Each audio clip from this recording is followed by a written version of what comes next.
বন্ধুদের। বন্ধুরা আশা করি ভালো আছেন সবাই। আমি প্রতিদিনের মতন আজকে একটি পাওয়ারফুল যন্ত্র নিয়ে আপনাদের সামনে হাজির হলাম। তো আজকের যে পাওয়ারফুল যন্ত্রটি আপনাদের সামনে হাজির হয়েছি, এত সময় ভিডিওর থাম্বনেল দেখে বুঝতে পেরেছেন। হ্যাঁ বন্ধুরা, আজকের এই যন্ত্রটি কিসের জন্য নিয়ে হাজির হয়েছি? জিন, ভূত, মাদারকালী, বিভিন্ন ধরনের অপদেবতা অনেক অনেক মানুষের দেহে ভর করে। সেটা নারী পুরুষ সবার দেহে ভর করে। তা ভর করলে সেই জিন, ভূত, অপদেবতা আপনি যদি ডেকে কাছে না এনে দূর থেকে চিকিৎসা করেন, চিকিৎসায় কিন্তু সেই রোগী ভালো হয় না। অতএব তাকে পরিপূর্ণভাবে সুস্থ করতে হলে, তার পরিপূর্ণ চিকিৎসা দিতে হলে আজকের এই যন্ত্রটি যারা চিকিৎসার কবিরাজি কাজ করেন তাদের জন্য একটি পাওয়ারফুল যন্ত্র। যারা চিকিৎসার কাজ করেন, কবিরাজি কাজ, টুকিটাকি যারা কাজ করেন তাদের ক্ষেত্রে প্রয়োজনীয়, বিশেষভাবে প্রয়োজনীয় এই যন্ত্রটি। তো এই যন্ত্রটি তখন আপনাদের প্রয়োজন হবে। এই যন্ত্রটি কিভাবে আপনারা প্রয়োগ করবেন, কিসে প্রয়োজন হবে, আমার বলার নিয়ম মতন এই যন্ত্রটি আপনি ব্যবহার করতে পারলে জিন, ভূত, মাদারকালী, দেব দেবতা যে যেখানেই থাকুক না কেন, অপদেবতা, আপনি এই নকশাটি আমার বলার নিয়ম মতন প্রয়োগ করলে সাথে সাথে সে উপস্থিত হবে সেই রোগীর সাথে। তখন আপনি তার সাথে কথাবার্তা বলে, তার সাথে সব কিছু বলে নেবেন, যা আপনার যা বলার প্রয়োজন দরকার, প্রশ্নপদক করে তার সাথে কথাবার্তা বলে তারপর আপনি তাকে বিদায় দিয়ে দিবেন। তো বন্ধুরা, আমি বলে দিব এই নকশাটি আপনারা আজকে কিভাবে প্রয়োগ করবেন, কিভাবে ব্যবহার করলে আপনারা তার সুফল পাবেন। নকশাটি ভিডিওর শেষে পেয়ে যাবেন, নিয়মটি আমি আপনাদেরকে বলে দিব। তো তার আগে সকল বন্ধুদের কাছে আর একটা কথা আমি বলে রাখি, আমার চ্যানেল অলৌকিক শক্তি, চ্যানেলটি সাবস্ক্রাইব করে পাশে থাকা বেল আইকনটি বাজিয়ে নোটিফিকেশন অন করে দিবেন, যাতে আমি কোনো নতুন ভিডিও আপলোড করার সাথে সাথে সবার আগে আপনারা পেয়ে যান। তো বন্ধুরা, ভিডিওকে টেনাটুনি স্কিপ করে দেখবেন না। ভিডিও টেনাটুনি স্কিপ করে দেখলে হয় কি, আমি সঠিক নিয়ম বলে গেলাম, আপনারা সঠিক নিয়ম শুনলেন না। আপনারা ভুল নিয়ম শুনে ভুলভাবে যন্ত্র প্রয়োগ করলেন, কোনো কাজে আসে না। তখন বলেন যে গুরুজি যন্ত্র কোনো কাজ হয় না বা যন্ত্র কোনো কাজে আসে না কেন? দেখেন, আপনি নিয়ম সঠিকভাবে শুনেন নাই। আর একটা কথা বলে রাখি, আমি সবসময় ইউটিউব চ্যানেলে আপনাদের কাছে মানব কল্যাণের জন্য আমি এসেছি, আমি কোনো স্বার্থ নিয়ে আসি নাই। আমি শুধু চেয়েছি আপনাদের কাছে একটা লাইক বা একটা সাবস্ক্রাইব চেয়েছি। কেন? এই জন্য চেয়েছি যে আপনারা যদি আমার চ্যানেলটি সাবস্ক্রাইব করে বা একটা চ্যানেলটি লাইক দেন, আমি দেখতে পারি আপনারা আমার সাথে আছেন। আমি মনের আনন্দে পাওয়ারফুল ভিডিওগুলি আপনাদেরকে দিতে পারি। তো দেখেন, আমি কিন্তু কোনো হোয়াটসঅ্যাপ গ্রুপ নেই, আমার কোনো ফেসবুক ওই গ্রুপ কিছু নেই। আমি এগুলা পড়ি নাই চ্যানেলে। কেন পড়ি নাই? এই গ্রুপ দিয়ে ব্যবসা করার জন্য আমি আসি নাই। যে গ্রুপ দিয়ে জয়েন করতে গেলে 500 দিতে হয়, কাউরে 1000 দিতে হয়, কেউ 700 দিতে হয়, কাউরে এক একজনের এক একটা ফি দিতে হয় আপনার গ্রুপে জয়েন করতে হলে। ইউটিউবে মন্ত্র দেয়, নিয়ম দেয় না, নিয়ম দেয় গ্রুপে। আপনার নিয়ম জানতে হলে গ্রুপে যেতে হবে। আবার ইউটিউবে যন্ত্র দেয়, নিয়ম দেয় গ্রুপে, আপনারা নিয়ম দেয় না, নিয়ম জানতে হলে গ্রুপে যেতে হবে। দেখছেন কি একটা ম্যাজিক খেলা তারা শুরু করছে, দেখেন তো। আমি কিন্তু এই ম্যাজিক খেলা নিয়ে আপনাদের সামনে আসি নেই।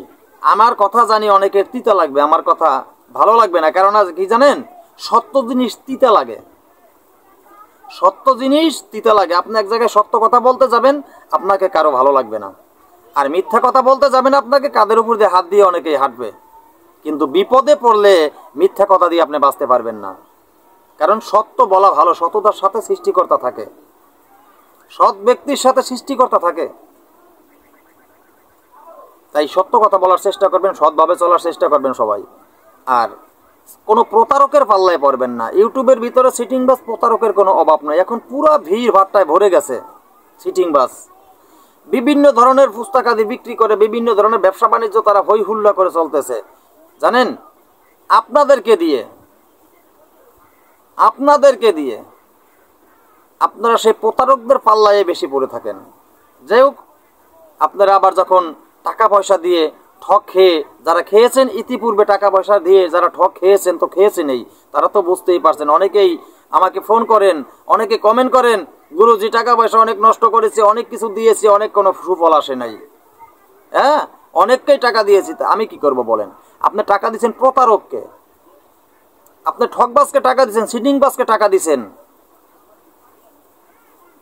ওগুলা প্রতারক, ওগুলা বেঈমান, মুনাফিক। ওরা মানুষের পয়সা, মানুষের পকেটের পয়সা দিয়ে ওদের সংসার চলে।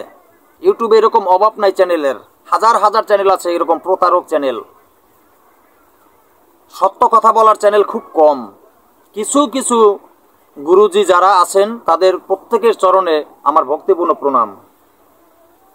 আর সিটিংবাজ যারা আছেন, সিটিংবাজ থেকে আমি বলবো আপনাদেরকে, আপনারা সবাই সতর্ক হবেন। টাকা পয়সা ইউটিউবে এক নম্বর, ওই অনলাইনে টাকা পয়সা কাউকে দিয়েন না বিশ্বাস করে। দুষ্ট লোকের মিষ্টি কথা, সিটিংবাজ প্রতারকরা মিষ্টি মিষ্টি কথা বলবে আপনাদের সাথে, হাতিয়ে নিয়ে যাবে আপনাদের ধন সম্পদ। সাবধান, সতর্ক হয়ে যান সবাই। তো বন্ধুরা, কথা না বাড়িয়ে আর বাড়াবো না কথা, আমি বলে দিব আজকের এই নকশাটি আপনারা খুব সহজে প্রয়োগ করবেন। এই নকশাটি খুব সহজে প্রয়োগ করতে পারবেন চিকিৎসক, যে কবিরাজি টুকিটাকি যে কাজকর্ম করেন যে ভাইয়েরা, তাদের ক্ষেত্রে এই নকশাটি বিশেষ প্রয়োজনীয় হবে। কারণ এই নকশা কেউ অনলাইনে দেয় না, ওই যে বললাম দিলেও ব্যবসায় পরিণত হয়ে যায়। তো তাই আমি এই নকশাটি আপনাদেরকে দিলাম, আমার বলা নিয়ম মতো নকশাটি প্রয়োগ করবেন। আর এই নকশাটি প্রয়োগ করতে হলে আমার কাছ থেকে কিন্তু, আমিও বললাম, আবার কথা কেউ মনে কষ্ট নেবেন না, আমিও বললাম আমার কাছ থেকে আপনাদের পারমিশন নিয়ে নিতে হবে।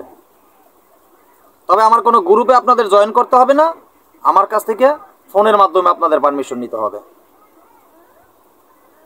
আর ভিডিওটি পারমিশন নিলেও কোনো কাজ হবে না যদি আপনি আমার ভিডিও সাবস্ক্রাইব না করে, ভিডিওতে একটি লাইক না দিয়ে যদি কাজ করেন, আমার কাছ থেকে পারমিশন নিয়ে তখনও কোনো কাজ হবে না।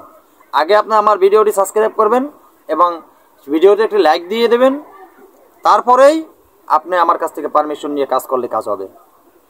তো এই যন্ত্রটি সুন্দর করে আপনি সাদা কাগজের উপর লাল কালি দিয়ে অঙ্কন করবেন। সাদা কাগজের উপরে লাল কালি দিয়ে খুব সহজে অঙ্কন করতে পারবেন। অঙ্কন করে যেই রুগী জিনগ্রস্ত বা ভূতগ্রস্ত, যে রোগ, যার সাথে জিন বা ভূত ভর করেছে, সেই যখন কবিরাজ যখন বা চিকিৎসক যখন তার কাছে আসে, তখন সেই জিন ভূত পালিয়ে যায়। তখন আসে উনি, আর এসে সেই জিন ভূতকে পায় না রোগীর সাথে। তো দেখেন, আপনি যদি রোগীর সাথে না পেয়ে আপনি আন্দাজে কোনো তদবির দিবেন, সে তদবিরে কোনো কাজ হবে না। এরকম এদেশে অনেক হয়। একটা রোগীর চিকিৎসা 100 জনও চিকিৎসা করিয়ে দেখছে কবিরাজ, কোনো কাজ হয় না। একটু পরে আপনি এখন নাই, আপনি বাসায় চলে গেছেন, রোগীর সাথে আবার সে অপদেবতা হাজির হয়েছে, আবার আপনি এসেছেন, সে অপদেবতা নাই, চলে গেছে। এভাবে হয় না। তো আমার বলা যে এই যে যন্ত্রটি, এই যন্ত্রটি আপনি প্রয়োগ করার সাথে সাথেই এই জিন ভূত যেই থাকুক না কেন, যে মাদার কালী, যে অপদেবতা থাকুক, সাথে সাথে রোগীর সাথে ভর করবে। তখন আপনি তার সাথে কথাবার্তা বলে নেবেন, বলে সত্য সাপেক্ষের মাধ্যমে তাকে বিদায় করে দিবেন, সে যাতে রোগীর কাছে না আসে। সে এই যন্ত্রটি সাদা কাগজের উপর লিখে, যে রোগী যদি মহিলা হয় তার সামনের 2টা চুল নেবেন, সামনের এখানের এই সামনের যে চুল থাকে, চুলের সাথে এই যন্ত্রটি সুন্দর করে আপনি গিট্টু দিয়ে বেঁধে দিবেন। এখানে থাকবে, পরে দিবেন, এখানে পড়বে যন্ত্রটি, চুলের সাথে বেঁধে দিলে আপনি যখন এইটা তার মাথার সামনের এই চুলের সাথে বেঁধে দিবেন, চুলের সাথে বেঁধে দেওয়ার সাথে সাথেই কিন্তু সেই অপদেবতা রোগীর সাথে এসে হাজির হয়ে যাবে। তবে ভয় পাবেন না, ভয়ের কিছু নেই। আর যাদের ভিতরে ভয় আছে তাদের তো আছেই।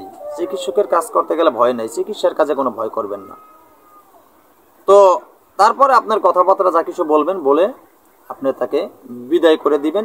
এটা আপনি খুলে দিলেই, তার সাথে কথা বলে যখন আপনি আবার যে চুল থেকে খুলে দিবেন, তখন সে চলে যাবে। আপনি এটা না খোলা পর্যন্ত কিন্তু সে চলে যেতে পারবে না, এটা মাথায় রাখবেন। পুরুষের ক্ষেত্রে কোনো লাল সুতো দিয়ে সুন্দর করে সেটাকে আপনি বেঁধে নেবেন, বেঁধে এখানে মাথার সামনের চুলের সাথে সুতোটা গিট্টু দিয়ে সামনে ঝুলিয়ে দিবেন, তাহলে আপনার কাজ হয়ে যাবে। তো বন্ধুরা, কথা না বাড়িয়ে আজকের মতো ভিডিওটি এখানে শেষ করলাম। নতুন কোনো ভিডিও নিয়ে আসার আগ পর্যন্ত সকল বন্ধুরা ভালো থাকবেন। ধন্যবাদ সবাইকে।